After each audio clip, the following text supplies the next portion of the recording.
ਬਾਬਾ ਹਾਂ ਗੱਲ ਹੈ ਕਿ ਅੱਜ ਤਾਂ ਤੇਰੀ ਕੀ ਜਿਹੜੀ ਪੁਰਾਣੀ ਜ਼ਿੰਦਗੀ ਦੇ ਵਿੱਚ ਮਸ਼ਹੂਰ ਗੱਲ ਹੋਈ ਹੋਵੇ ਨਾ, ਜਿਹੜੀ ਤੈਨੂੰ ਭੁੱਲਣ ਚ ਨਾ ਪਈ ਆਂਦੀ ਹੋਵੇ, ਹਾਂ ਅੱਜ ਤਾਂ ਸਾਨੂੰ ਉਹ ਗੱਲ ਸੁਣਾ ਤੇ ਚੱਸ ਫੇਰ ਯਾਰ ਤੂੰ ਇਹ ਗੱਲ ਕੀਤੀ ਨਾ ਤੇ ਮੈਨੂੰ ਗੱਲ ਯਾਦ ਆ ਗਈ। ਕਦਾਂ ਦੀ ਗੱਲ ਹੈ?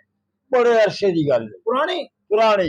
ਅੱਛਾ ਚਲੋ ਉਹ ਸੁਣਾ ਵੀ ਜਿਹੜੀ ਚੱਸ ਵਾਲੀ ਹੋਵੇ। ਮੈਂ ਮੀਆਂ ਇੱਕ ਦਿਨ ਸ਼ਾਮ ਹੋਵੇ ਤਾਂ ਮੈਨੂੰ ਆ ਗਿਆ ਪਿਸ਼ਾਬ, ਅੱਛਾ ਲੈਟਰੀਨ ਮਕਸਦ ਹੈ। ਮੈਨੂੰ ਆ ਗਿਆ ਪਿਸ਼ਾਬ ਤੇ ਮੈਂ ਉੱਥੇ ਬਹਿ ਗਿਆ। ਉੱਥੇ ਹਨੇਰਾ ਸੀ, ਮੌਲਵੀਆਂ ਦਾ ਦੀਵਾਰ ਸੀ, ਉਹਨਾਂ ਦੇ ਨਾਲ ਬਹਿ ਗਿਆ ਅੱਛਾ ਪਿਸ਼ਾਬ ਕਰਨ। ਮੈਂ ਜਦੋਂ ਮੈਂ ਬਹਿ ਗਿਆ ਨਾ ਉੱਥੇ, ਉਹਨਾਂ ਨੇ ਬਲਬ ਚਮਚਾਇਆ। ਉਹ ਤੇਰਾ ਜਦੋਂ बल्ब चमचाया वो तो मियाँ मैं ढेरी चला ही बैठा था। उन्होंने मैंने फज लिया, मैंने फज लिया। No, no, no, no.